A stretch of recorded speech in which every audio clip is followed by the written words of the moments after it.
Choose your favorite listening speed.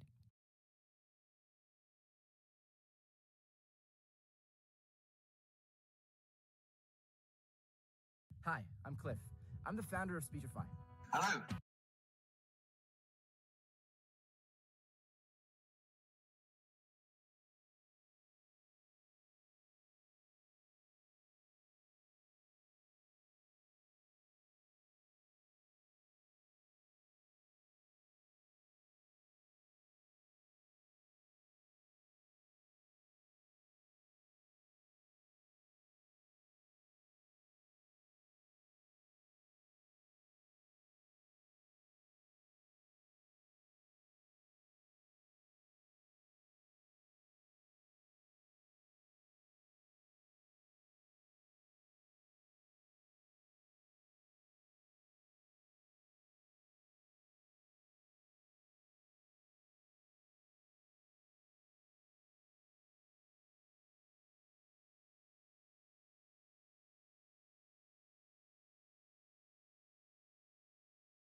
Draft 1, the complete works of Matt Reddy, Hospital Commissioner blog, Matt Reddy. Net H5 1. Net New Perspective LLC, Reddy Athletics LLC books, Revolutionary Mindfulness. What we say in this room matters 7. Revolutionary Mindfulness, Transformational Mindfulness Draft. Thank you so much for taking the time to read this early draft of my book. Please note, this draft has not seen the eyes of an editor, so if grammatical and punctuation errors are too distracting, feel free to stop and wait until I polish it up to a point you can read it comfortably. Please feel free to that you find problematic or otherwise worth noting in any way. Also, feel free to write notes at any point about any portion of the book. If you write notes in the middle of the book, then please highlight your notes so I can easily find them like this. Also, feel free to just read it without taking any notes. If for any reason you find you lose interest and stop reading the book, please still give me feedback and the portion you did read. When you are finished reading, please go to this page and complete this feedback form. This form will help me understand how different audiences respond to the subject matter covered. http://mattreddy.net/book. Thanks again for reading. Sincerely, Matt Reddy, The Power of Mindfulness, How to Use the Gifts of Meditation and Mindfulness to Create a Happy Life and a Better World by Matt Reddy. I am eager to gather feedback from those rare souls who take the time to read what I have written. With this in mind, I gladly invite your questions, comments, and feedback at any time, while in the middle or upon conclusion of your reading. If you are so inspired, please feel free to email me at mindfulaction@gmail.com. I thank you in advance for the lessons I will learn from you. Copyright 2014 by Matthew W. Reddy, all rights reserved. This document is geared towards providing exact and reliable information in regards to the topic and issue covered. The publication is sold with the idea that the publisher is not required to render accounting, officially permitted, or otherwise qualified services. If advice is necessary, legal or professional, a practiced individual in the profession should be ordered from a declaration of principles, which was accepted and approved equally by a committee of the American Bar Association and a committee of publishers and associations. In no way is it legal to reproduce, duplicate, or transmit any part of this document in either electronic means. Table of contents forward. This book is a work of tactical dancing. In writing these words, I am dancing upon the keyboard of this instrument. In everything I do, I am seeking to hear the music of the universe, to move with eternity in such a way as to create more harmony, beauty, joy, laughter, learning, and wisdom. At times, I may even seek to create healthy tears and screams of passion and power. Yet, I promise you, I am not doing this to feed myself or my ego alone. I create for us, you and me and all our relations. Let us share the wonders of the world and the universe. Let us share the resources of the world so that we might fashion a future together. Is it really that complicated a task? Is it really so hard to be a part of that path and stop being an obstacle to that vision? Listen. Listen to the people around you. Just listen, and then when the time is right, speak your truth from your heart. The moment you start doing that, the world will start to transform around you. It all begins right now, right at the center of your heart and soul. Rise up, my friends. Rise up and claim your power, and then let us share that power to craft a better world. The time is now. The time is always now. Matt Reddy, 10/24/2016 Introduction. Summary. Happiness is the word I use to describe the ultimate goal of all life because it is the best word I have found. All beings naturally seek a better life for themselves. Yet, in so doing, I believe they ultimately seek a better world for all.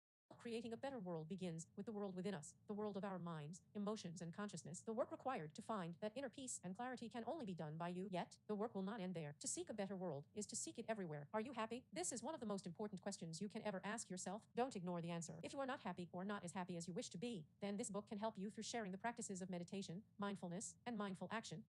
Meditation is the practice of being still. Mindfulness is the practice of being aware. Mindful action is wise action taken from a place of calm, open awareness. Rewrite notes. A little too long a philosophical discussion of the word happiness. If this how to meditate section becomes a pamphlet, then this introduction must change the description of the book, or perhaps it can refer to this series of books. It is a recipe for living a happy life. It shares one subject/practice helping others find a happy path, but not really a full cookbook. Introduction. My name is Matt Reddy, and I'm a seeker. I have lived the bulk of my life striving to figure out what is worth living for, and how then to do it. Along the way, I've made a lot of mistakes, fallen into some deep stagnant ruts, and occasionally wallowed in what seemed to be inescapable traps. Yet, through the course of this journey, I have also learned a few things. One lesson I learned on my journey is that not all paths in life are equal.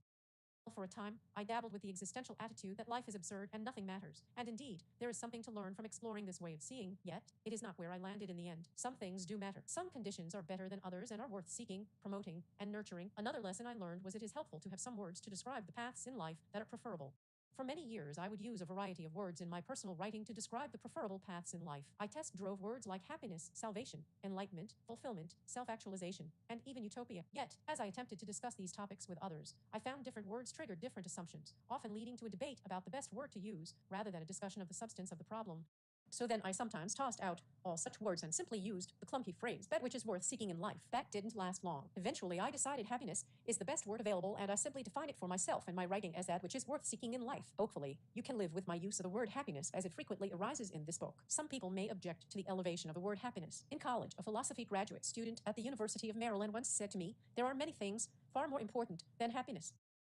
If I wanted to be happy, then I might simply find a way to do cocaine and be high all the time. That's not the life I want to live." My response to such objections is that if it is not the life you want to live, then it is not happiness. For me, a happy life is synonymous with a life I want to live. On the other hand, happiness to me does not necessarily imply survival. Valuing your happiness does not mean you value your life above all others. I can imagine countless situations in which I would sacrifice my life without hesitation to attempt to save or help people I care about. In fact, I've risked my life for people I have never met before, and if I die as a result of making such choices, I will die seeking happiness. Happiness is not selfish. To seek a happy life does not mean to seek only for oneself. For those who idealize the idea of selflessness or of service to others, are you not simply seeking happiness for others? If you wish another being well, then you wish them happiness, do you not? But then how can you help others be happy if you yourself are not happy? How can you help other people find something you have not found? To help others find happiness, I believe you must first seek to understand what happiness is. Otherwise, how could you possibly help someone else find it? Some may believe the key to happiness is found by valuing the happiness of others over their own. I believe there is some truth to this, but the nature of that truth can only be understood through your own trial and error. There will always be limits to how much one person can truly touch the life of another. Moreover, the person in this world you will always and forever have the most power to love and influences you. And so this book will begin with an exploration of happiness, your personal happiness. It begins there because that is where life begins for all of us. Who are you? Why are you here? What do you live for? How do you decide what to do with life? These questions will take us on an exploration of meditation, mindfulness, and mindful action. As you will see through the course of this book, my quest for happiness has taken me, through meditation and mindfulness, into the world of political activism and politics, endeavors that may seem rather incompatible. Yet, mindfulness and activism are beautifully connected, for perhaps what we are all seeking should simply be described as a better world for ourselves and all life on earth. I suppose my truth is that creating a better world begins with the world within us, the world of our mind, emotions, and consciousness. I believe every person has the right, if not the duty, to attend to that inner world, for that world needs care and attention. Moreover, there is inner work to be done that only you can do, and yet that is not where the work ends. To seek a better world is to seek it everywhere. With that said, let us begin this literary journey together on our mutual quests for a better world. Let us begin with you, your life, and your happiness. Are you happy? Are you happy? Do yourself a favor and don't rush your answer to that question. It's important. Are you happy? Stop reading right now and ask yourself the question. Most likely, no one is watching you at this moment, so no one is judging you for your reaction to that question. The only being that is passing judgment on your reaction to that fundamental question is you. So the least you can do is answer the question as honestly and as thoughtfully as you can, and don't be afraid of the answer. There is no wrong answer. It's okay if you are not totally happy. Life is hard. If you are not totally abundantly happy, then this is nothing to be ashamed of. You are not a failure. In fact, failure is not a sign of failure. Failure is a sign of effort. As Thomas Edison said, I have not failed. I've just found 10,000 ways that won't work. If you are unhappy, or if you are not as happy as you would like to be, then you simply have learned a lot about things that don't work, that don't lead directly to happiness. It is wonderful that you have learned so much, even if some of these lessons have been painful. You cannot find the path to happiness without learning a lot about suffering. If you are not abundantly happy, then you have gained exquisite insight into some paths that lead astray from happiness, and you can now use this wisdom to help yourself, the people in your life, and perhaps the world. If you are not happy, then this book can help you. This book is written to help people see and follow their paths to happiness and a thriving, fulfilling life. On the other hand, if you are happy, then this book will help you maintain and enhance that happiness. This book may also challenge the way you think about the relationship between your personal happiness and the well-being of everyone else in the world. We are going to ask and explore some big questions. This book will teach you about practices that I find are the most powerful, direct, positive, transformative forces for enhancing one's life: meditation and mindful action. There are other practices besides these that can help you, but I have found meditation and mindful action to be the most fundamentally essential. It may be helpful to clarify a little bit about meditation and mindfulness. Meditation and mindfulness are both practices. Meditation, in the most simplistic terms, is simply the practice of being still. Mindfulness, in its most simplistic terms, is the practice of being aware. Both practices complement and enhance the other. When you practice meditation, it is easier to build mindful awareness. As you build your awareness, it is easier to be still. What I refer to as mindful action is an action taken from a place of calm, confident, and open awareness, which you can cultivate through practicing both meditation and mindfulness. We will explore all these concepts in much more detail as we go along. This book is written for those who are searching. This book is written for those who wish to learn and grow. If that is you, if you are beginning or one who is always seeking to begin again, then this book is written for you. I am not a teacher from any specific school of thought regarding meditation, mindfulness, happiness, or political theory. I hold no loyalty to any specific teachers, philosophies, or practices, but rather I live my life freely, lifting what seems to work for me from wherever I find it. You might consider the contents of this book my personal recipe for finding and sticking to the path to fulfillment, joy, and happiness. As such, my tastes and preferences may work well for some and not others. As Thoreau said, I trust that none will stretch the seams in putting in the coat, for it may do good service to those whom it fits. Throughout this book, you will learn more about my story, my particular narrative. Yet, the most important thing to know about me is that I am a fellow human, a fellow conscious being in this universe striving to find a healthy, happy, flourishing path in life. I have written this book to help you find your happiest and healthiest path, and I believe if you find it, you will make my world more beautiful. So thank you for taking the time to read what I have to share. May it serve you well. Personal Narrative 1. My History with Meditation. Personal Narrative Summary. A poorly written tale of my childhood dabbling in meditating as taught to me by ninjas. Then, the story of my 2011 life crisis and the re-embracing of meditation practice. Then, a transition in how to meditate, which feels disjointed. Early in the book, why would the reader understand this need to meditate? A different story, perhaps showing the role of meditation helping me might do something. I first dabbled with meditation when I was about 10 years old. My introduction to the concept came from a book I made my parents buy for me that claimed to contain the secrets of the ninja. When I read that ninjas meditated, then I decided so would I. And so I did my best to lay in bed and meditate following the instructions in my secret ninja manual. I remember that very first crude attempt at meditation made a marked impression upon me. I felt myself relax and be still in a way I had never experienced before. As a result, I practiced meditation every night for a few weeks before I was distracted and moved on to other interests as a 10-year-old boy does. Then, from time to time, I would try it out again. Over the years, I practiced meditation off and on, slowly beginning to understand how the practice impacted my life journey. While in college at the University of Maryland, I dabbled more deeply in meditation practice. Looking back, I find it remarkable how much meditation I practiced without receiving or looking for much guidance. Time and time again, I would meditate every day for increasingly long periods of time, until I sensed a change in my state of being. Then I would notice how my entire being seemed to just slow down and settle into a calmer state, like a car shifting gears. I would feel this calmer state for days, and my meditation practice would deepen. Yet, ironically, I often then suddenly stopped meditating. It was as if I didn't know where else to go with a meditation practice, so I just became frustrated and stopped. The cycle of life, with meditation and life without meditation, continued through my 20s and 30s. I lived through numerous phases in life where I would meditate every day, multiple times a day. It always impacted me, but often in ways I couldn't fully understand. I often struggled with it, not knowing exactly why I was doing it or what its purpose was. At times, I had people in my life that criticized the practice and actively discouraged it. Eventually, I stopped meditating completely, and then my life hit a crisis. My crisis point in my life was at a crossroads in April 2011. I remember the exact moment I began to awaken to this fact. I was standing in a shower staring at the wall. I felt miserable. My software business, to which I had devoted countless hours and invested much of my savings in, was out of money. My friends and family had been so inspired by my passion for the business that they had invested in my company and me. For the past year and a half, I had pinned my future hopes on this company taking off and creating the new and exciting career path for me. Even my amazing girlfriend, Stacy, had invested her time and energy to help.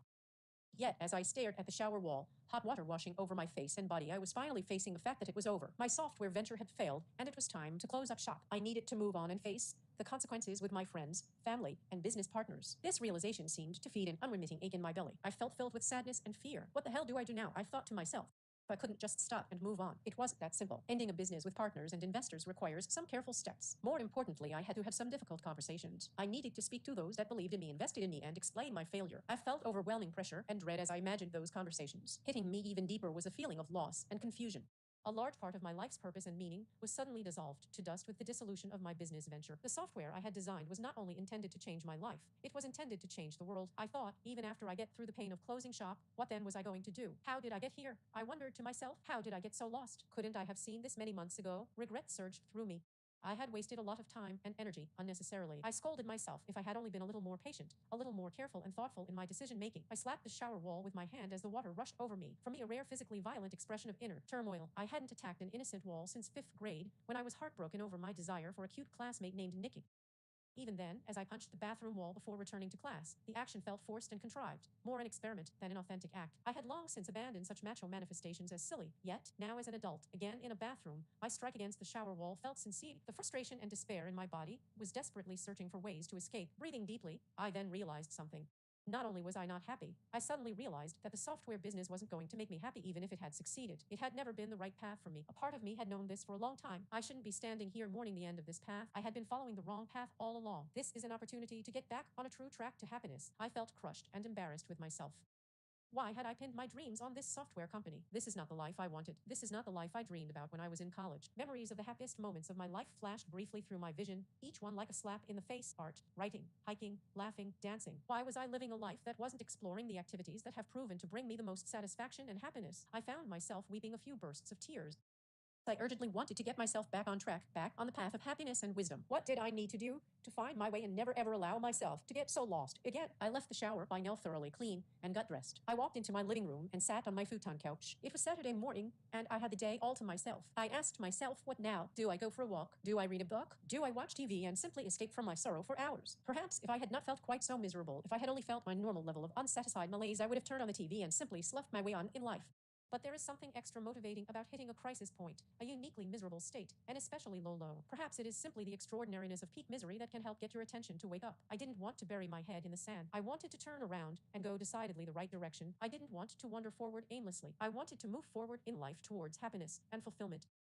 I wanted to move with thoughtful, attentive purpose. I picked up a piece of paper and began making a list. I told myself, I am going to list every possible thing I could do with the next several hours, and I'm not going to do one until I know it is absolutely the right thing to do. I began listing out options. Go for a walk, do art which I hadn't done in years, call someone, write something, go to a movie, eat, exercise. After a few minutes, a few items on the list seemed to call to me, but nothing seemed the perfect next step. Then, after about 10 minutes sitting still, the answer finally emerged out of the fog of my mind. I needed to meditate. I needed to meditate. This revelation was like a neon sign that had been blinking in the back of my consciousness for the previous 5 years. 5 years is how long it had been since I last sat in regular daily meditation. For 5 years, I had been paddling downstream without stopping to truly reconsider my path. As I sat on a futon gazing out my sun-filled window, I remembered how meditation always helped me find my way when I did manage to practice it. I needed to practice it now. I needed to make it a permanent part of my life. Yet, I also remembered I never managed to keep up the practice. I always started it up, got to a certain point, began to flounder, and then stopped. I thought to myself, I want to meditate and learn how to not flounder. I realized I needed to not just practice as I always did. I needed to learn more about it from people who have more experience. Another clear path of action crystallized in my consciousness. I needed to take a meditation class. I had never taken a meditation class before. All my knowledge and experience came from a handful of readings, not all by ninjas, and a lot of self-exploration. In fact, a part of me had taken pride in my independence, but now, in this moment of crisis, I was finally willing to admit I needed outside help to understand meditation better. I sat on the futon and considered this new goal of attending a meditation class. How can I go to a class? I thought there was a local group that taught a class once in a while. I grabbed my computer and did some quick research. I learned that they did a class once a month. I didn't want to wait. I wanted to take a class immediately. I didn't want to wait anymore. And then for the third time, an answer lit up my mind. I thought I might be able to take a class right now. If I use the internet, maybe I could find a meditation class video right now on the internet. I returned to my computer and after a little searching, I quickly found some free meditation classes online. I felt a joyful thrill of energy surge through my body as I scoured the internet and explored some more options. I was filled with inspiration and purpose, and following this energy was immediately beginning to heal my sorrow and pain. Simply searching for the class and doing some research was rejuvenating me. I found what looked like a great set of videos. They were videos about 45 minutes long of a class on insight meditation. I sat down, got settled in, and watched and followed the first 45-minute class. After the class was done, I felt more clarity about how to practice meditation than ever before in my life. I then meditated. When my meditation was complete, I felt calmer. I felt much more at ease about how to spend the rest of my day. I chose the rest of my activities that day carefully, patiently. I didn't follow any routines, but I considered, what did I need? What would feed me? I eventually chose a few actions that seemed positive and nourishing. Take a walk, pick out a stimulating and thought-provoking movie to watch tonight, draw a picture. By the end of that day, I had turned a corner. I didn't know exactly what lay ahead, but I had begun to feel my inner barometer of happiness once again. I began meditating every day. I went to meditation workshops. I read more books about meditation. I spoke to many more people about their experience with meditation. I continued to work my day job and follow my normal routines, but I began to be more mindful, more thoughtful, and more attentive. I began to question my routines and question whether or not they were what I really wanted to do with my time. What else could I do? Was I missing opportunities? Were these activities stimulating growth or sustaining stagnation? Every day, as I meditated and worked to mindfully move through life, these questions and more became alive and urgent once again. As I wrestled with these fundamental questions with renewed energy, I changed, and I then began changing my life. My life has evolved in some interesting ways since I fully embraced meditation as one of my foundational practices. Meditation has proven to me time and again its value on my personal life journey, yet there are many different ways to meditate. Some methods are much more difficult and I think less helpful than others. In the first section of this book, I will share with you the approach I now take, which is both simple and effective. Practicing meditation and mindful action is simple, powerful, requires minimal time, and it creates a solid foundation for every other aspect of life. Meditation can help you see yourself and your world more clearly by helping burn away the fog that clouds your mind. Mindfulness will help you see new paths and options in your life, both grand and tiny, yet all potentially life-changing. Mindfulness and meditation will help you see, understand, and learn from the scars and pains that you carry within yourself at all times. And finally, practicing mindful action will help you choose and take wise actions that gently and powerfully change your world on an individual, interpersonal, and even global level. Meditation and mindfulness will help you do all these things, but only if you make the choice to invite them to be a part of your life. Chapter 1, Finding Your Path to Happiness. Chapter 1, Summary. Life is a never-ending river of choices, yet our minds develop ways to dull the pressure and excitement of this fact. Life can easily begin to feel like a journey down a deep rut rather than a dynamic adventure. Meditation and mindfulness practice can help us better appreciate our life journey, see more possibilities in every moment, make better choices, and enrich our life in many other amazing ways. First, reflection on your personal happiness is invited. Write notes. Pretty solid chapter. Life is not easy. How do you know what choices to make? How do you know which direction to go? How do you know what people and things are worth your investment of time and attention? How do you know which roads lead to happiness and which roads lead to regret and waste? How do you know when to make a significant change? Life is a never-ending river of such questions and decisions. We are making decisions every single second. We are alive. Why are you reading this book right now? Should you stop? Should you do something else? Every single moment. We are alive.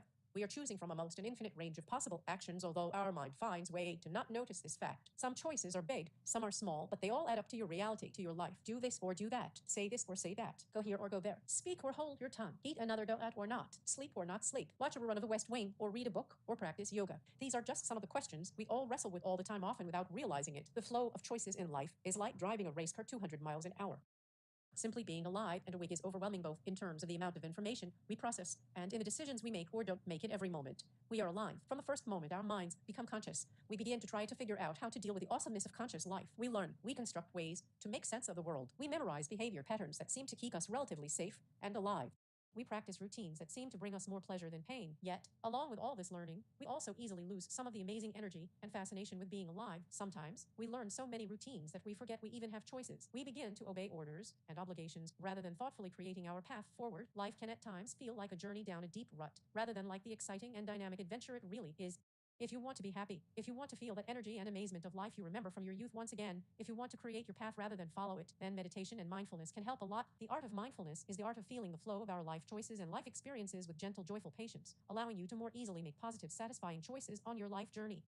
Mindful awareness can help you make use of the routines and habits you have learned through your life, yet to not be trapped within them. Mindful awareness, supported by meditation practice, can help us avoid slipping into the zombie-like automatic haze in which we forget we have a choice in the things we do, how we do them, and how we respond to events. Meditation and mindfulness can help you avoid those horrible crisis points in life when you look in the mirror and say, why am I living a life I don't want? Why am I doing things that I don't want to do? When we forget we have a choice in something, we can easily begin to feel trapped and tormented by the flow of our lives, sometimes in small ways and sometimes in big ways.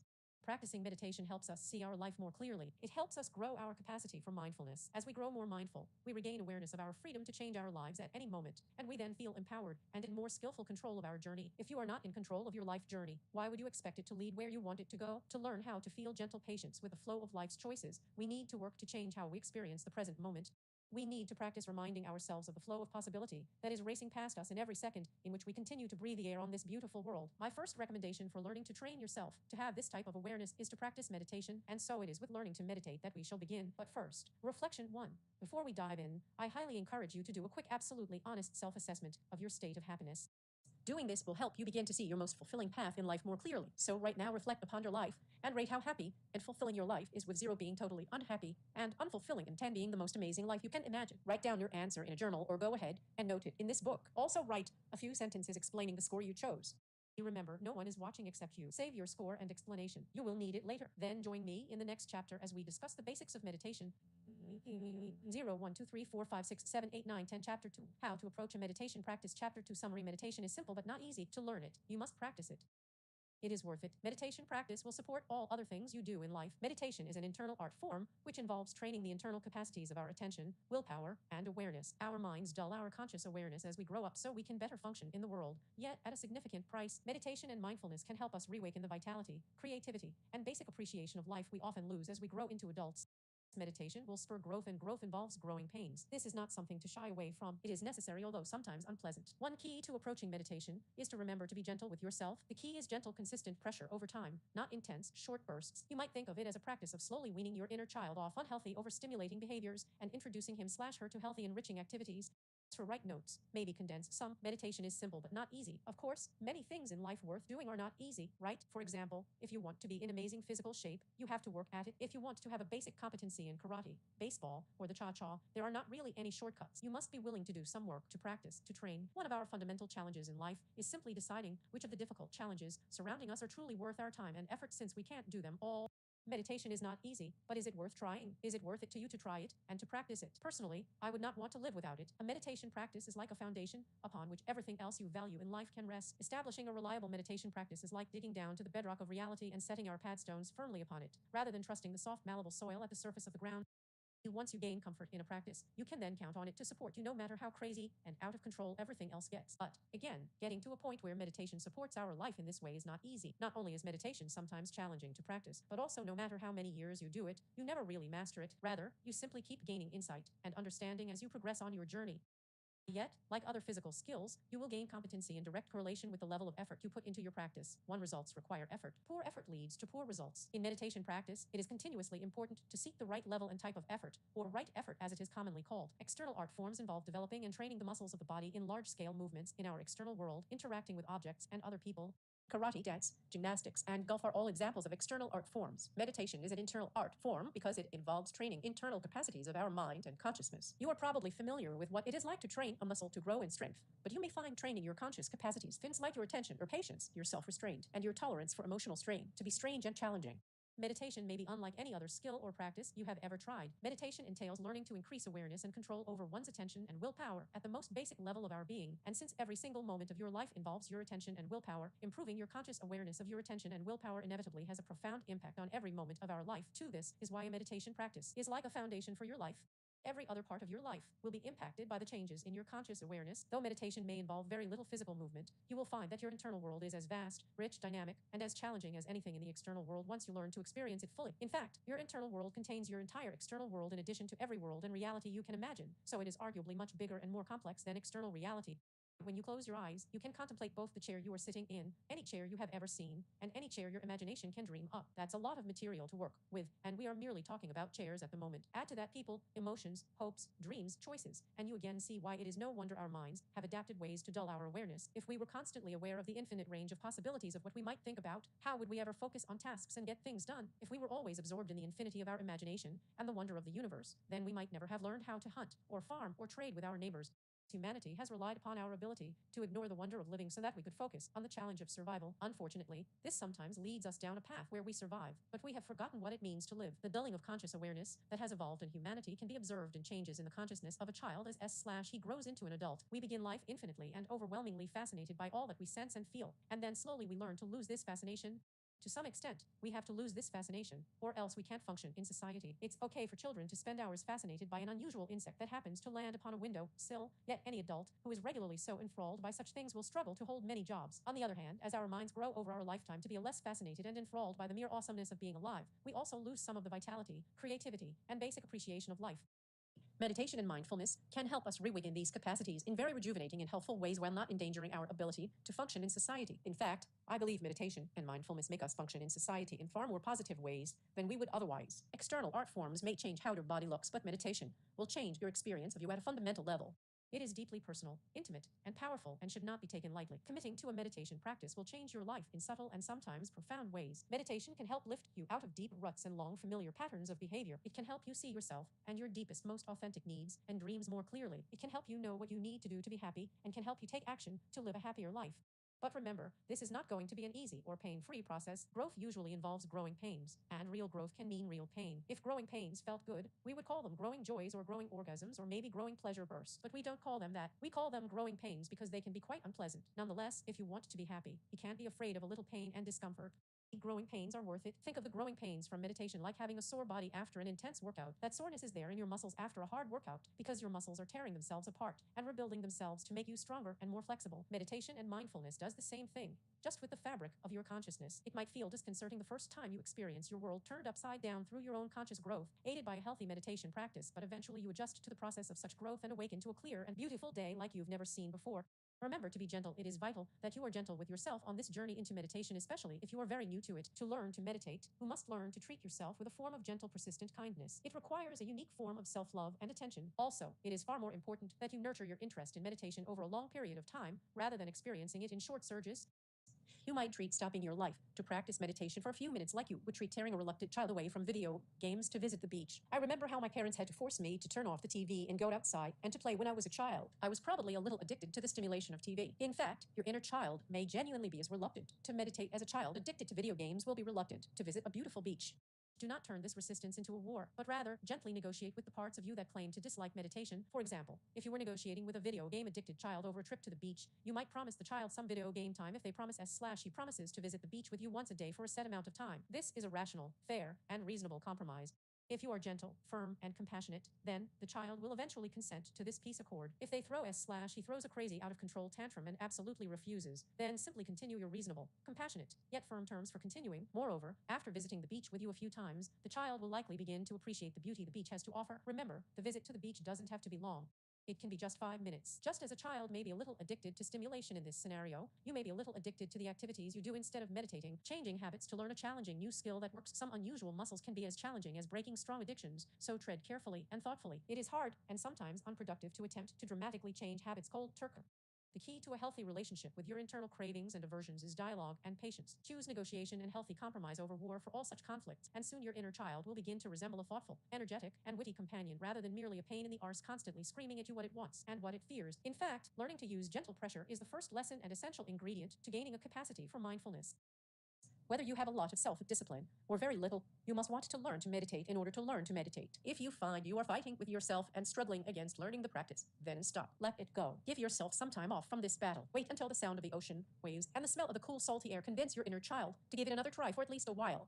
After all, the beach is a beautiful, magical place, and it just might take some time for your inner child to fully appreciate it and agree to revisit it on a routine basis with you. There is far more to life than those things your inner child craves to constantly consume. You can have a life in which you experience fun, laughter, music, learning, creativity, ecstasy, friendship, and love without being a slave to the whims of your moment-to-moment cravings and aversions. But to have this life, you must choose to embrace your power and roll as the adult in the home of your consciousness. The child is not in charge. You are, so perhaps now is time to decide. Do you wish to live in harmony in your inner world, the world of meditation and mindfulness, the world of your deepest, most fundamental cravings and aversions, the world of your inner child, or not? If you prefer a life of inner harmony, exciting exploration and growth, and rich, meaningful relationships, then meditation will help you find it and sustain it. So if you're interested in giving it a try, the next chapter will teach you how to meditate. Chapter 3, How to Meditate. Chapter 3, Summary, the basics of how to meditate. First, simple steps, then more details. Invitation to try it now, or write notes. Pretty solid. If you study meditation, then you will quickly find there are many different possible techniques. Different techniques have different things to offer, just like different styles of martial arts and different forms of dance have different things to offer. This chapter is intended to merely serve as a reasonable place for a beginner to start. And don't worry, you don't need to know everything about meditation to reap incredible benefits from practicing the basics. How to meditate. Be still. Be still. That's it. That is truly the only single step you truly need to know to meditate. If you wish to meditate, simply be still. There are many subtle variations to how you might practice being still, and each variation may have something different to teach you, but at its most basic level, meditation is simply the conscious act of being still. Anytime and anywhere you ever feel the desire, impulse, need, or inspiration to meditate, then simply be still. You might be working in the middle of a conversation in a class, wrestling with an assailant, driving a car, falling off a cliff, watching a movie, eating, drinking, looking in a mirror, smoking a joint, writing, painting, brushing your teeth, or whatever. If you wish in any moment to taste the quiet, gentle, vast power of meditation, then simply stop what you are doing and be still. That said, being still is easier said than done. The reason meditation is difficult is that stillness doesn't come naturally to most people, especially those of us immersed in the modern, fast-paced, highly stimulating technological world. Most of us, if we wish to have stillness available to us at all times, so it is there whenever we want or need it, must work to nurture and grow our capacity to be still, to stop acting, to resist the impulses and aversions pushing and pulling us to act. Through practicing stillness, we build our ability and capacity for stillness is the same way we build up any other skill or ability. Now that you know how to meditate, the next step is learning to practice. How to practice meditation. A short answer: if you want to benefit from meditation, then practice it every day. I suggest to new practitioners to simply start with whatever amount of time you can handle, even if it is just 5 minutes, and every day, sit and be still for that amount of time. As you find sitting still for your set time easier to do, you might increase the time incrementally until you find a length of time that seems right for you. The right amount and frequency of meditation for you may fluctuate up and down over the course of time. For some people, this might be all the instruction you need to dive in and get started, so go for it. For people who want more, the following section gives further specific instructions that might be helpful. How to practice meditation. A more detailed answer, as I've said previously. There is truly only one essential step to meditating, and that is be still. Yet, though this simple instruction is elegant and beautiful in its simplicity, you might benefit from a little more specificity. Here are the basic specific steps in one single easy-to-read list for a very effective meditation practice, followed by a more detailed exploration of each meditation steps. Decide if you want periods at the ends of these statements or not. I think, yes, so all must have them, not just some. Get a timer, get a meditation journal. Go to a quiet spot, position your body to begin meditating, set the timer for a time that is right for you. Be still, acknowledge and welcome that which visits those thoughts that visit your meditation session when the timer goes off. Slowly return to the external world whenever you are ready. Journal immediately following your sit. Describe what you experienced during your sit or journal about whatever you wish. Repeat every day. That's it. Now let's explore these steps in a bit more detail. Step 1. Get a timer. 3. A very helpful meditation tool is a timer that you can set to ring when you plan to enter your meditation sit. The timer is helpful if not essential because when you are first learning to enter the world of meditation, the world of your inner being, you will feel less anxious if you know there is something to physically call you back to the outer world when it is time to stop.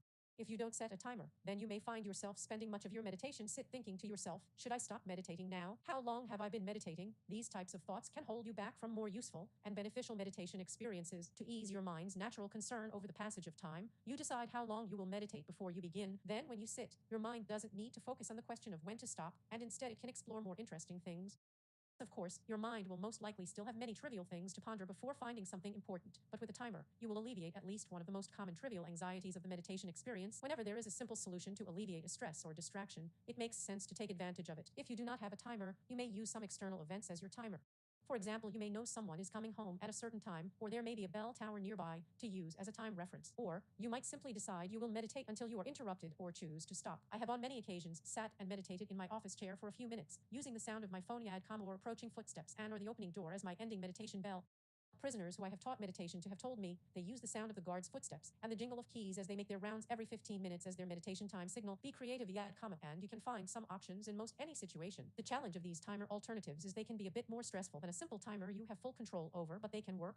With practice, you can learn to meditate perfectly well at any time without a timer, but it is challenging to begin to learn to meditate without one. So get one if you can. That's the simple solution. Step 2. Get a meditation journal if possible. I highly encourage you to have a meditation journal. Set the journal nearby before you meditate so you have it readily available when you finish. Again, you can meditate without making use of a meditation journal, but I believe you will dramatically increase your learning and enhance the benefits of meditation using one. I suggest at least give yourself the option of jotting down thoughts immediately following your sit by having a journal or pad of paper nearby. You may be surprised by the power of this one simple act, and it takes very little effort, so why not try it? Step 3. Go to a quiet spot. A helpful first step in meditating is to find somewhere relatively quiet where you will not be interrupted. This is not always as easy as it sounds.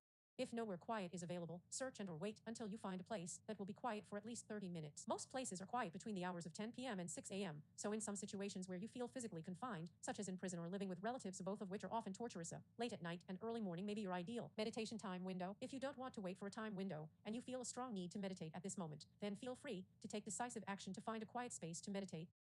Put in earplugs, go to your car, walk into the wilderness, or do something else to create a healthy meditation environment for yourself right now. Be bold, take control of your environment. Life is short. Don't allow trivial obstacles to stand in your way and or hold you back. If people around you are resisting your need to be alone for 30 minutes, then simply use gentle communication to release their hold upon you.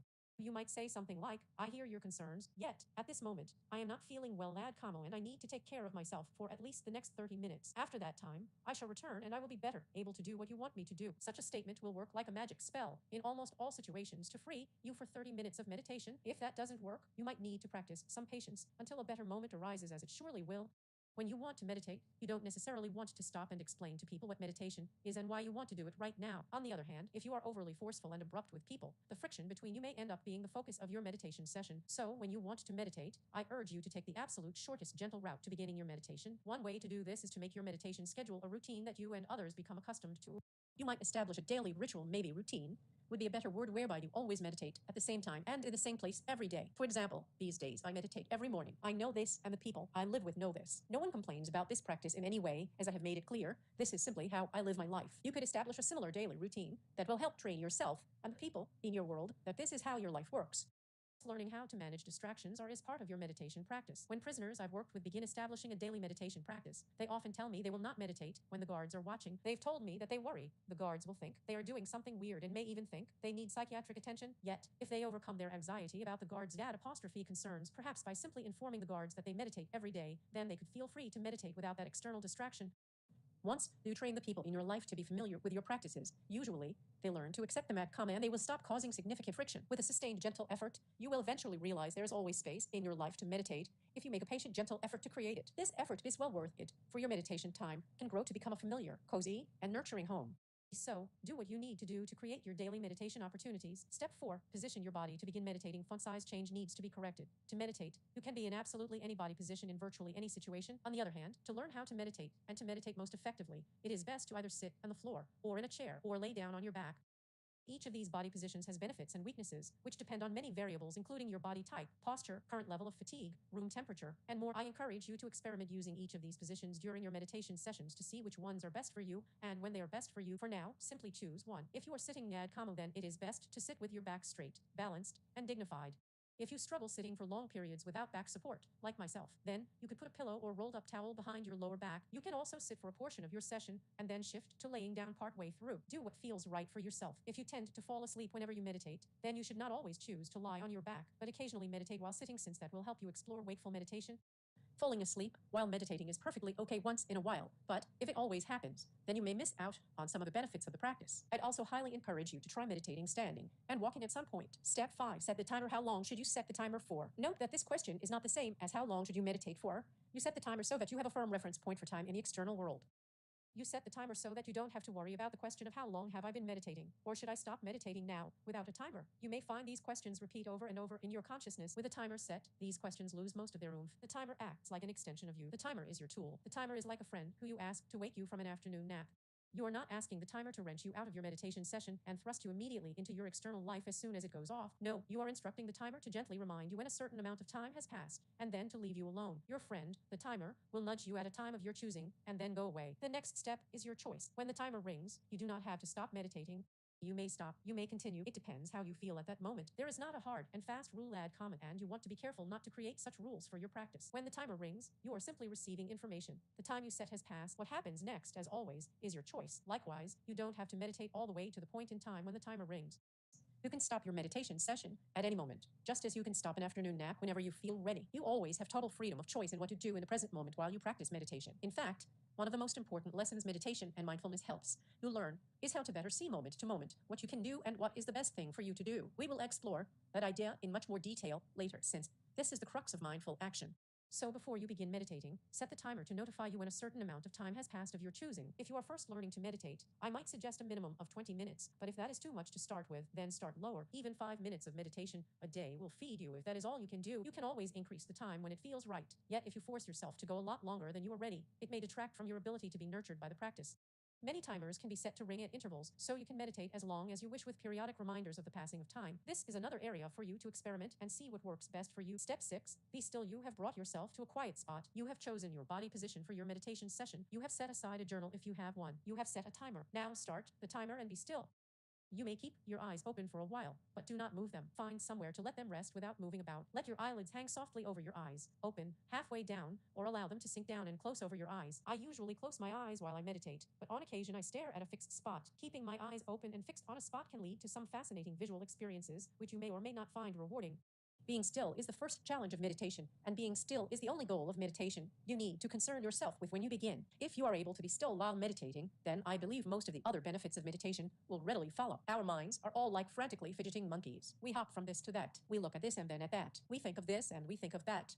We are constantly moving, jumping around with our attention. In meditation, we are choosing to be still. In meditation, we are gently instructing the monkey mind to be still and to steady the gaze of our attention. When we meditate, we are giving our mind permission to rest and to be at wakeful peace. Eventually, our mind grows to appreciate this. When we meditate, there is nothing to fear. We do not have to be anywhere.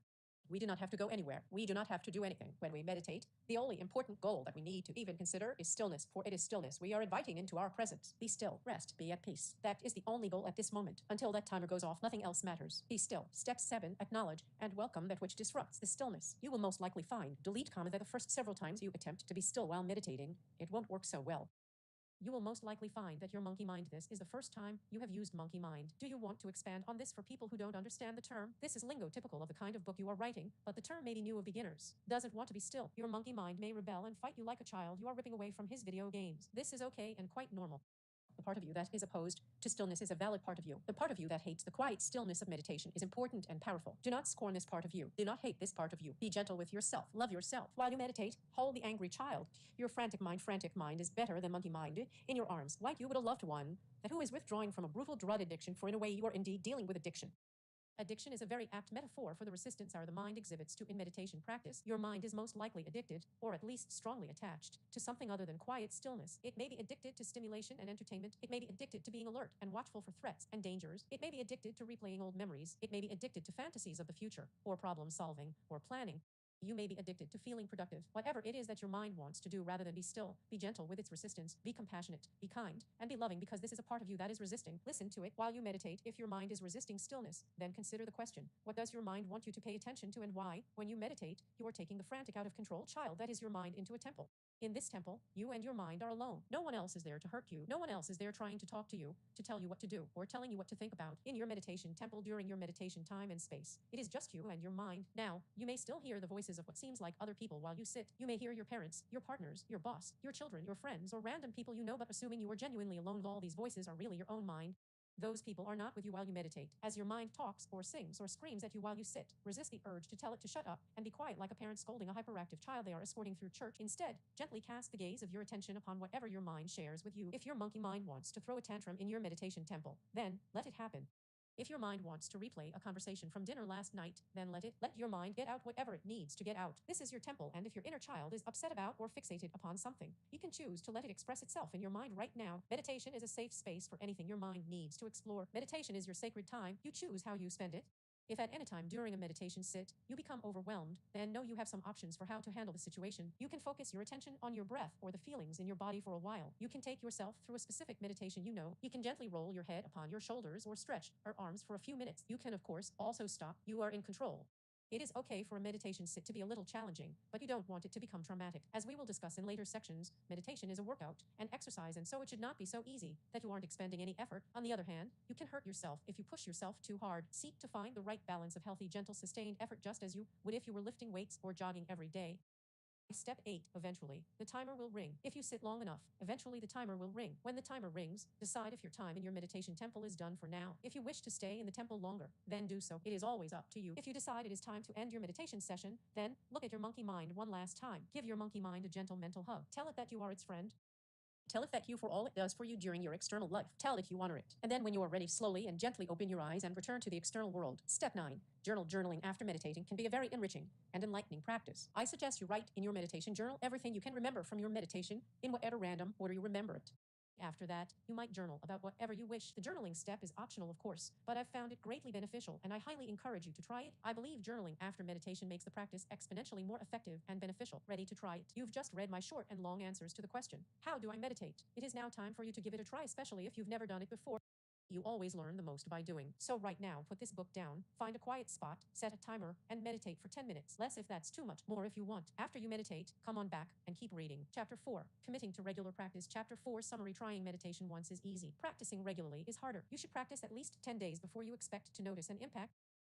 The more you practice, the more impact you will notice. The impact may not be what you expect. Other people may notice changes in your behavior or demeanor due to meditation, practice, and their reaction may impact you. I urge you to be honest with yourself in assessing whether meditation is good for you or not. Most likely, you will begin to recognize it is good for you, although it may not always be easy to practice regularly, just as you know diet and exercise are good for you, but you may struggle to reflect that in your behavior all the time.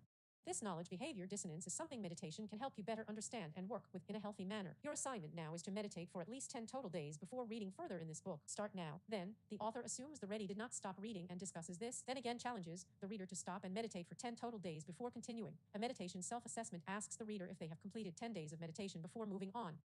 It has responses for most possible answers, continuing to push the reader to do at least 10 days of practice before going on. Rewrite notes. The order to put down the book is awkward and may stop someone from reading the rest of the book. My instinct is to make the How to Meditate a separate pamphlet book with that challenge at the end, or change it in this book. Either way, a reward paid for every day that meditation happens, even with just a short quote or something, would be nice for the reader.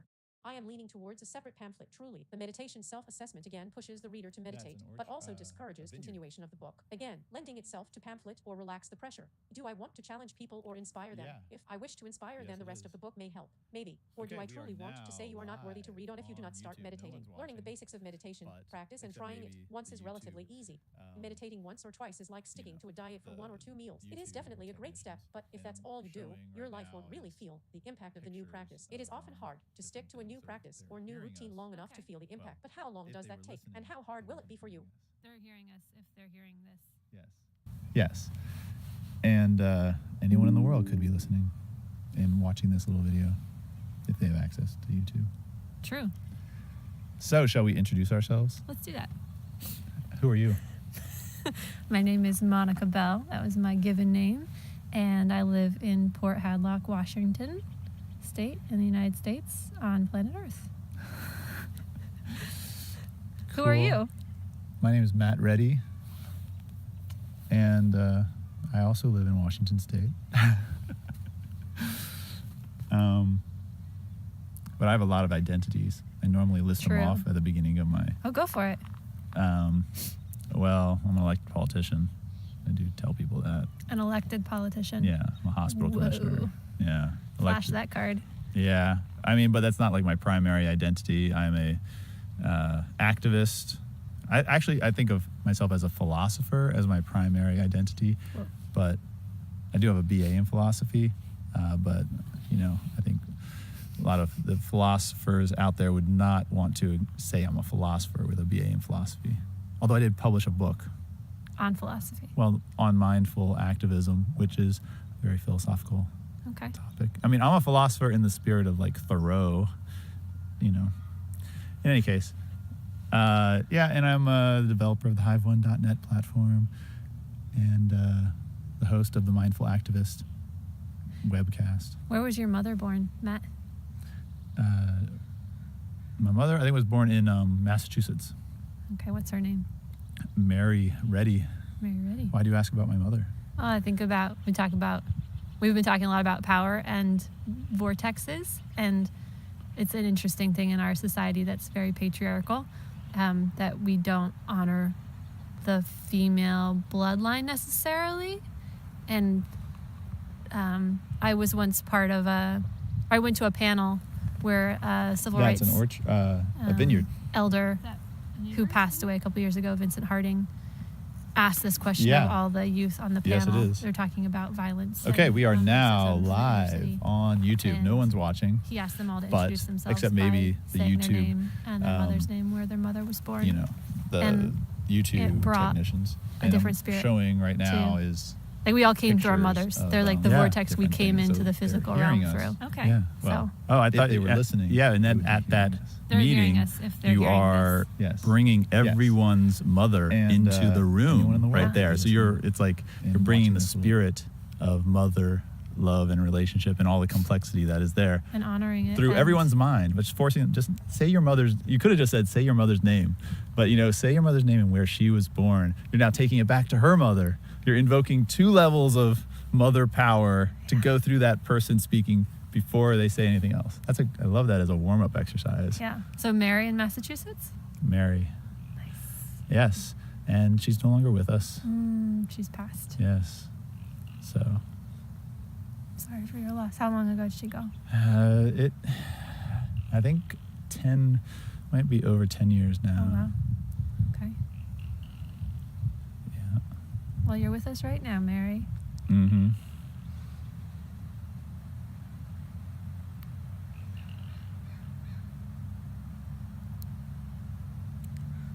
So, Matt, what do you want to talk about? Well, for you to be a qualified, to be able to say you were a guest of the Mindful Activist, I have to ask you the one question I ask every guest, I like that. which is, do you consider yourself an activist? I do not self-identify as an activist. Nope. I don't. Do you want to know why? If you want to tell us why, sure. A long while ago, I was going to a university that had as its motto, educating minds and hearts to change the world. And that's part of why I applied to go to that university. It's like, wow, that's a great motto. Like, I want to be educated, my mind and heart, to change the world. And that's something you say a lot. Also, I want to change the world. Like, let's change. I was really focused on school, very motivated, getting really good grades, working my butt off. And after I graduated, I was living in San Francisco, in California, and I was dating a man who, after all my studies, I decided I wanted to go away from the city and go learn how to grow food. And part of that is that I really wanted to have a sense of self-sufficiency, and that was something I was really passionate about at the time. And this person I was dating didn't want me to move away from the city because he liked dating and he was comfortable where he was and was afraid he was going to lose a relationship. So getting around to the activist part, in the heat of a conversation where he was feeling really afraid I was going to move, he got really frustrated and just said, "You can't change the world." And I said to myself, that is the wrong answer. And in my mind I was thinking, I went to this school where we're focusing on changing the world, and I'm absolutely going to be part of changing the world, and who are you to tell me that I can't? And then after thinking about it for even more time, I started realizing this whole notion of changing the world or not changing the world it's so silly, because by being in the world, we are changing it. By being human beings, even if we were rocks, we would be changing the world, because wind would be blowing against us. We would be sinking into the soil and compressing things. Worms would want to hang out underneath us. We can't not change the world. So when I think about the word activist, I have the same feeling of like, we are all active. We are all playing a really important part. And sometimes I feel that the word activist is used as a way to judge or evaluate That's someone's a vineyard. efficacy in changing the world in a positive way. And Yeah. it tends Yes, to be it is. used by people who have Okay, we are the now time, live the monetary on YouTube. privilege No one's and the watching, time and the energy but except maybe to do things that are community oriented, that are not feeding their family or sheltering their kids. So I don't call myself an activist, because I feel that everyone is playing a really important part in creating the world that we all want to live in together. it's kind of like, if you look at what Martin Luther King said about, it's like you're not going, I'm going to butcher the quote, but it's something like you're not going to remember like the actions of your enemies, you're going to remember the inactions of your friends. Mm-hmm. It's like, so if you're not an activist, are you standing still, ignoring, pain and suffering around you? I mean, it's like.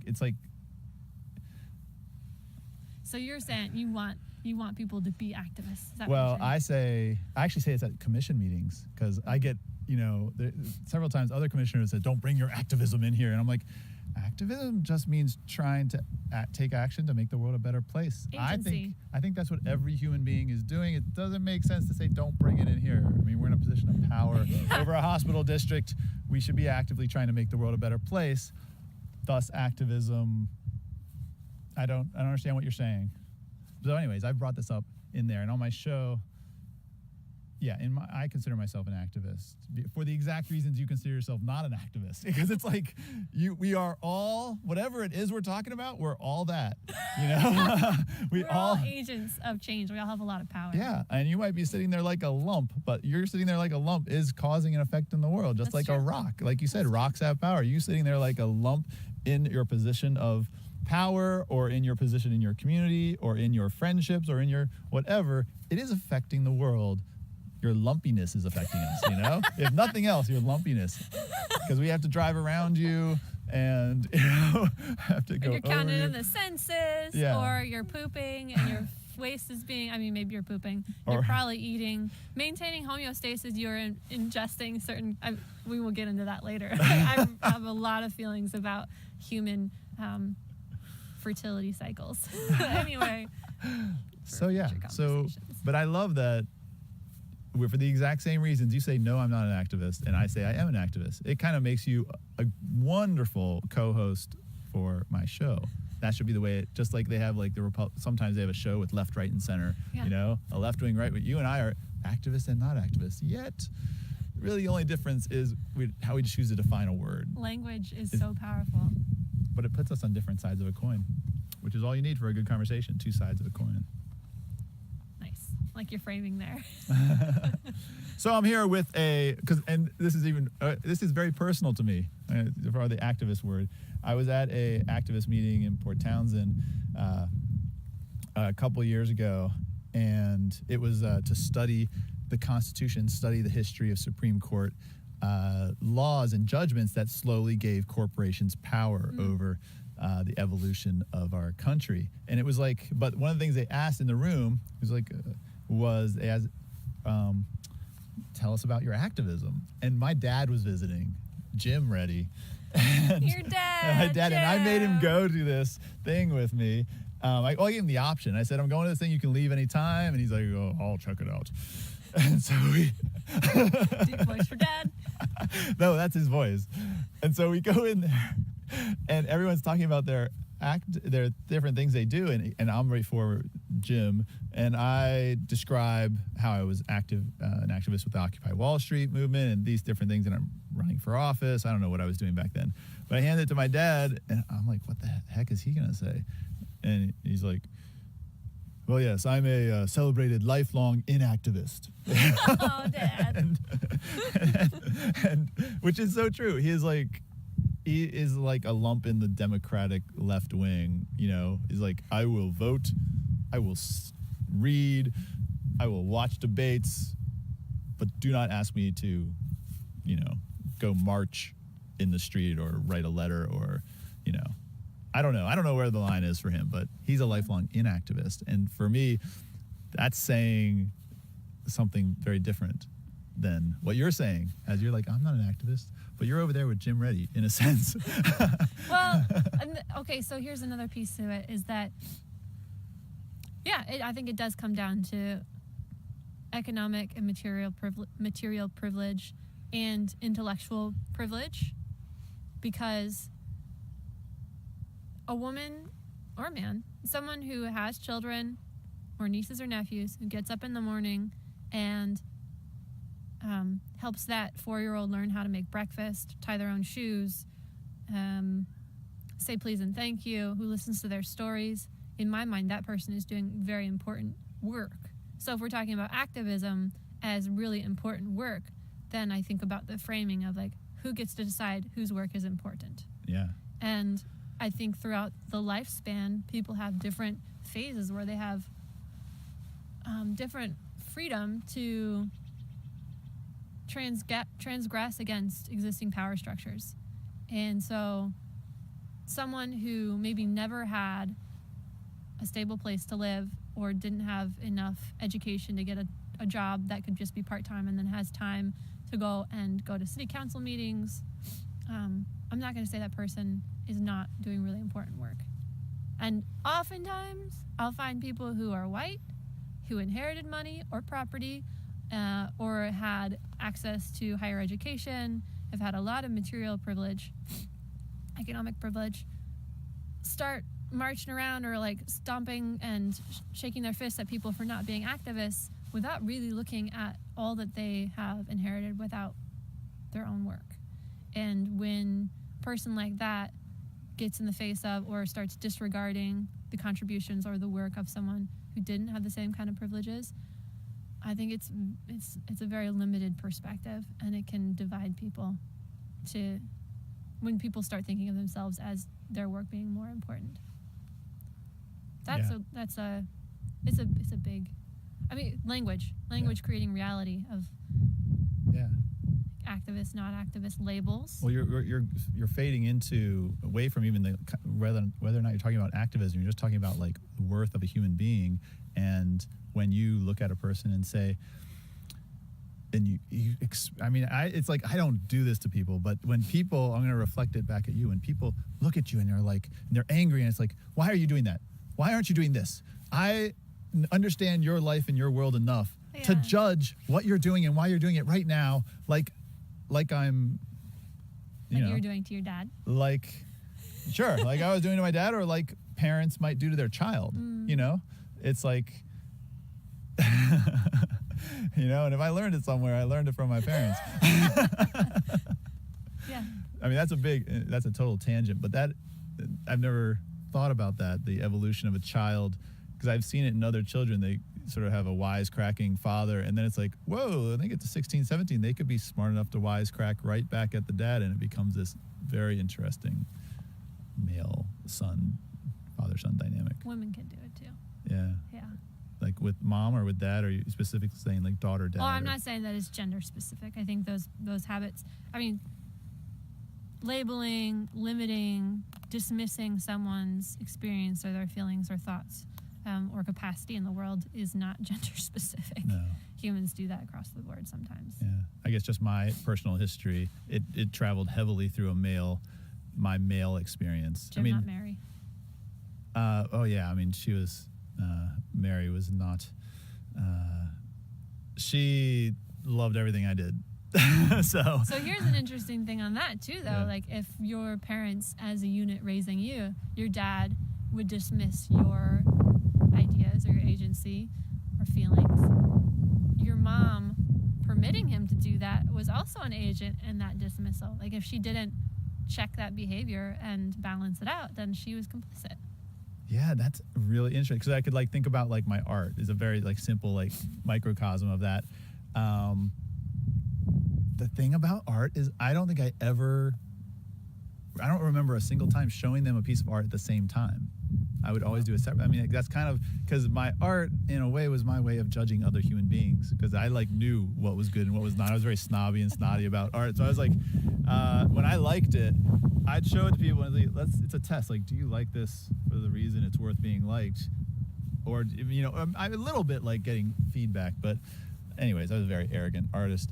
But so I wanted to go individual. I don't want you to be influenced by, because people are always influenced by other people that make their judgment first. Okay, so you're going to mom and dad. I went to them separately, and mom was always incredibly positive. He was always negative, but I didn't even compare that, because I was comparing them to everyone that was judging my art.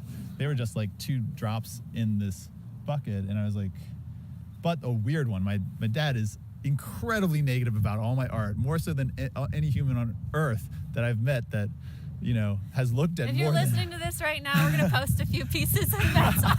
Yes. You have a chance to compete for most negative with Jim Reddy. Try to say something worse than what and I'll tell you what my dad said. We're crowdsourcing haters on Matt's art.